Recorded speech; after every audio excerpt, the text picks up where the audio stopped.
بسم اللہ الرحمن الرحیم۔ آج یہ مسئلہ ہے کہ عورتیں مزار پر جایا کرتی ہیں، آیا اس کی شرعی حیثیت کیا ہے؟ آئیے یہی مسئلہ ہم آج مسلک بریلویت کے علماء سے پوچھتے ہیں کہ آپ بتائیں کہ آپ کے نزدیک عورتوں کا مزارات پر جانا، قبروں کی زیارت کرنا کیسا ہے؟ تو جب یہ سوال مولوی محمد عمر اشروی صاحب سے کیا گیا کہ آپ کی اس کے بارے میں کیا رائے ہے، تو انہوں نے کہا کہ عورتوں کو خاص طور پر مزارات پر جانے سے روکا جاتا ہے، جبکہ عورتیں حضرت عائشہ رضی اللہ تعالی عنہ کی سنت کو ادا کرتے ہوئے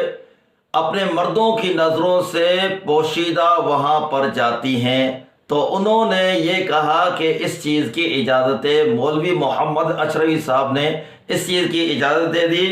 مقیاس حنفیت پیج نمبر 17 پر یہ عبارت موجود ہے، تو مولوی صاحب نے اس کی اجازت دے دی۔ اب اس کے اپوزٹ میں مولوی احمد رضا خان صاحب سے جب یہی سوال پوچھا گیا کہ آپ کی اس کے بارے میں کیا رائے ہے کہ عورتوں کا مزارات پر جانا جائز ہے یا ناجائز ہے، تو انہوں نے فرمایا کہ یہ مت پوچھو کہ جائز ہے یا ناجائز ہے،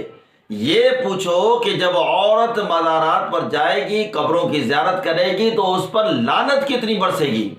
اور انہوں نے فرمایا کہ بات یہ ہے کہ جب عورت ارادہ کرتی ہے کسی مزار پر، قبروں پر جانے کا، تو اللہ کی اور اللہ کے فرشتوں کی اس پر لعنت ہوتی ہے، اور جب وہ گھر سے نکلتی ہے تو شیاطین اس کو گھیر لیا کرتے ہیں، اور جب وہ قبر پر پہنچتی ہے تو میت اس پر لعنت کرتی ہے، اور جب واپس ہوتی ہے تو اس طرح واپس ہوتی ہے کہ لعنت سے وہ پلٹتی ہے۔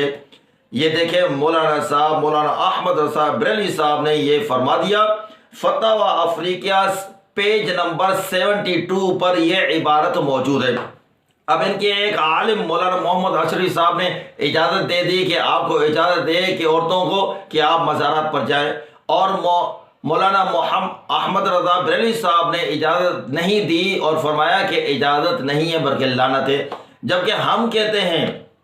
کہ نبی علیہ الصلوۃ والسلام نے فرمایا اپنی حدیث مبارکہ میں، لعن رسول اللہ صلی اللہ علیہ وسلم زوارات القبور،